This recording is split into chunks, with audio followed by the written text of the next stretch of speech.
اس پہلے کانٹیکٹ میں جن 7 بنیادی اصولوں پر حضور علیہ السلام نے ان سے بیعت لی اور کانٹیکٹ کیا،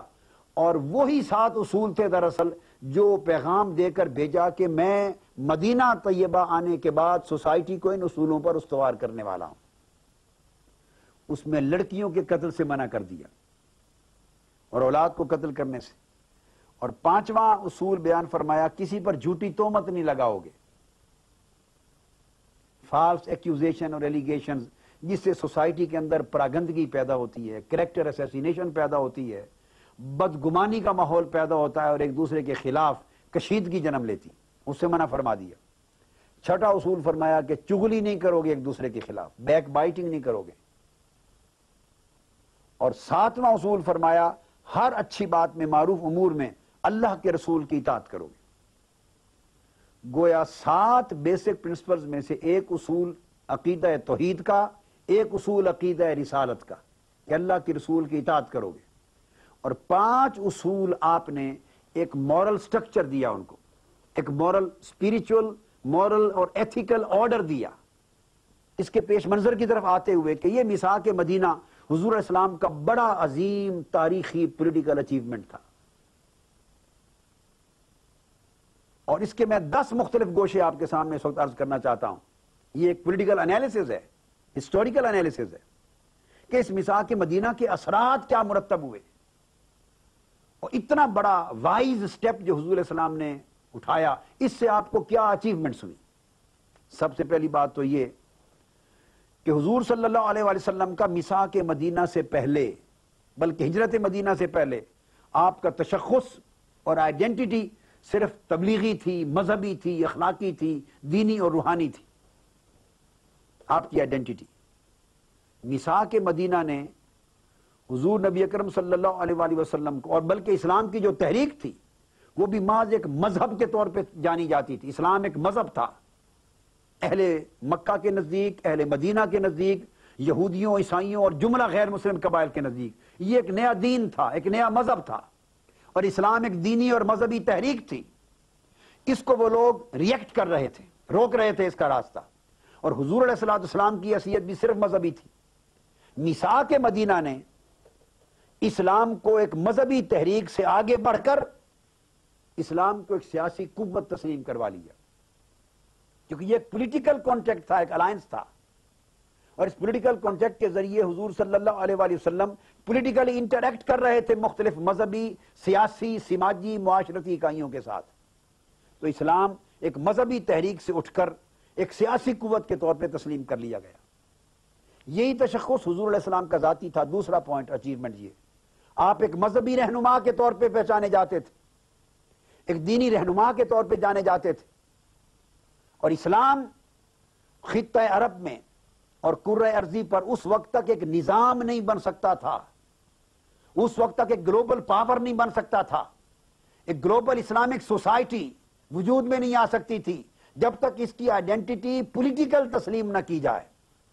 محض ایک ریلیجن اور مذہب ہونے کے ناطے اسلام دنیا کو اپنا نظام نہیں دے سکتا تھا، ایک ریاست تشکیل نہیں دے سکتا تھا، اور ایک گلوبل یعنی پاور آف دا ورلڈ نہیں بن سکتا تھا۔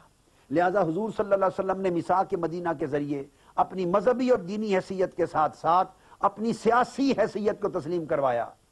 کیونکہ میثاق مدینہ نے حضور علیہ السلام کو ریاست مدینہ کا سربراہ بنا دیا۔ یہود نے، عیسائیوں نے، دیگر غیر مسلم قبائل نے جو اس الائنس اور اس کانٹریکٹ کی پارٹیز تھیں، انہوں نے حضور صلی اللہ علیہ وسلم کو اپنے لیگل ڈسپیوٹس میں، پولیٹیکل ڈسپیوٹس میں، اور اگر دیگر تمام معاملات میں اپنا سربراہ، اپنا حکم، فائنل اتھارٹی تسلیم کر لیا۔ لہذا اس دستور کے تحت سیاسی اعتبار سے، سماجی اعتبار سے، عسکری اعتبار سے، قانونی اعتبار سے، آئینی اعتبار سے، عدالتی اعتبار سے جملہ اختیارات کا مرکز حضور علیہ السلام کی ذات مبارکہ کو تسلیم کر لیا گیا۔ آپ کی حیثیت اب صرف ریلیجس نہ رہی، پولیٹیکل بھی ہو گئی، سوشو اکنامک بھی ہو گئی، ملٹری لیڈر بھی ہو گئے، لیگل ایکسپرٹ اور لیجسلیٹر بھی، لا گیور بھی ہو گئے، اور ایک آپ سپریم کورٹ کے چیف جسٹس بھی ہو گئے، ہیڈ آف دی اسٹیٹ بھی ہو گئے۔ تمام اعتبارات سے حضور صلی اللہ علیہ وسلم کی حیثیت کو انہوں نے تسلیم کر لیا۔ یہ پہلا اچیومنٹ تھا بہت بڑا۔ اس کے بعد تیسرا اچیومنٹ یہ کہ اگر مدینہ کی کیفیت وہی قبائل میں رہتی اور قبائل لوکلی اپنے اپنے لاز کو الگ پریکٹس کرتے رہتے اور لوکل اینٹیٹیز کی شکل میں ایک دوسرے سے لڑتے رہتے اور وہ کسی ایک وسیع نظام میں اور ایک وسیع اکائی میں پروئے نہ جاتے، تو صاف ظاہر ہے اس سے اسلام کے جو آبجیکٹیوز تھے وہ بھی اچیو ہونے ممکن نہ تھے، اور اسلام ایک ریاست کا ماڈل دنیا میں پیش نہیں کر سکتا تھا۔ لہذا یہ جو افراتفری کی کیفیت تھی اسے ختم کر کے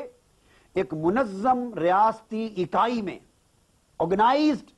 ایک پولیٹیکل اینٹیٹی میں اس سوسائٹی کو کنورٹ کرنا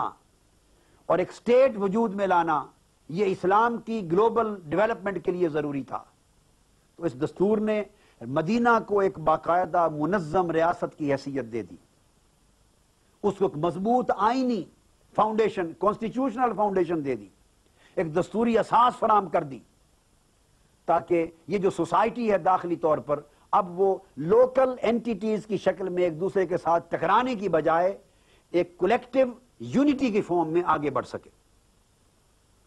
اس کے بعد چوتھا اچیومنٹ یہ ہوا کہ جب تک حضور صلی اللہ علیہ وآلہ وسلم محض ایک مذہبی حیثیت کے طور پہ تسلیم کیے جاتے تھے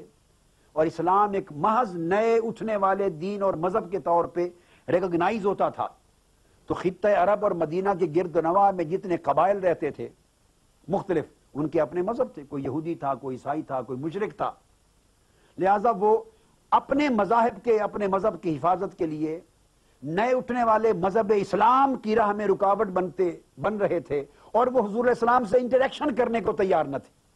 اسلام کے ساتھ انٹریکشن کو تیار نہ تھے۔ انہوں نے درمیان میں بیریئرز قائم کر لیے تھے، حدیں قائم کر لی تھی، دیواریں قائم کر لی تھی، اور اسلام کی ایکسپینشن میں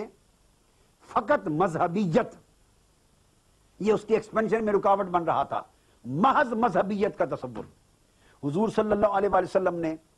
جب اپنی حیثیت اور اسلام کی حیثیت کو پولیٹیکلی تسلیم کروا لیا اور یہ بیک وقت ایک سیاسی قوت، ایک سیاسی تحریک، ایک سیاسی پولیٹیکل موومنٹ کے طور پہ اسٹیبلش ہو گئی، تو صاف ظاہر ہے اب لوگوں نے اسے براہ راست اپنے مذہب کو خطرہ سمجھنا چھوڑ دیا اور سیاسی رشتے کی بنیاد پہ ایک رابطہ اور کوارڈینیشن کو آگے ترغیب دی۔ لہذا وہ حضور علیہ السلام کے قریب آئے، اور اس کانٹیکٹ نے، اس پولیٹیکل کانٹیکٹ نے فروغ اسلام کے لیے بڑا پازیٹیو کردار ادا کیا۔ اس میں ایک اور امپورٹنٹ چیز بڑی اہم ہے، وہ یہ کہ جتنی ریاستیں تھیں پہلے ارد گرد، چونکہ میں نے عرض کیا کہ اس خطہ عرب میں ریاستیں تو نہیں تھیں، ریاست تو باہر تھی، ایران کی ریاست تھی، پھر روم کی ریاست تھی، اور خطہ عرب کے اندر مختلف قبائل تھے، اور ان قبائل کی حیثیت چھوٹی چھوٹی پولیٹیکل اینٹیٹیز کی تھی، اور وہ بنو تمیم تھے مکہ کے گرد، بنو سعد تھے، بنو اسد تھے، ہمیر، ہمدان، تے، قبائل کے مختلف لوگ تھے، اور باہر پھر نجران کی ایک ریاست تھی، یمن کی تھی، بحرین کی تھی، عمان کی تھی، شام کی تھی، ایران کی تھی، روم کی تھی، جو بھی شکلیں ان کی ریاستوں کی تھی، بارصورت یہ باہر ایگزسٹ کرتی تھی۔ یہ جو تمام کی تمام پولیٹیکل اینٹیٹیز تھیں اور تمام ریاستیں تھیں، ان کی کیفیت یہ تھی کہ جب تک اسلام محض ایک دین اور مذہب کے طور پہ متعارف تھا اور ریکگنائزڈ تھا، یہ ریاستیں اسلام کے ساتھ انٹریکٹ کرنے کو تیار نہ تھی، انہیں گھمنڈ تھا، انہیں ایک غرور اور تکبر تھا، وہ پولیٹیکل اینٹیٹی تھی، اسلام کو صرف ایک ریلیجن سمجھتے تھے، ان کے ساتھ ڈائیلاگ کرنے کے لیے تیار نہ تھے، اس مذاکرات کی سطح پہ آ کے ایکسچینج آف ویوز کے لیے تیار نہ تھے۔ حضور صلی اللہ علیہ وآلہ وسلم نے جب میثاق مدینہ کے ذریعے اپنی حیثیت مدینہ کی ریاست کے سربراہ کے طور پہ تسلیم کروا لی، تو اب آپ صرف پیغمبر اسلام نہیں تھے، بلکہ پوری دنیا کی نگاہ میں ہیڈ آف دا اسٹیٹ بھی تھے، ایک پولیٹیکل لیڈر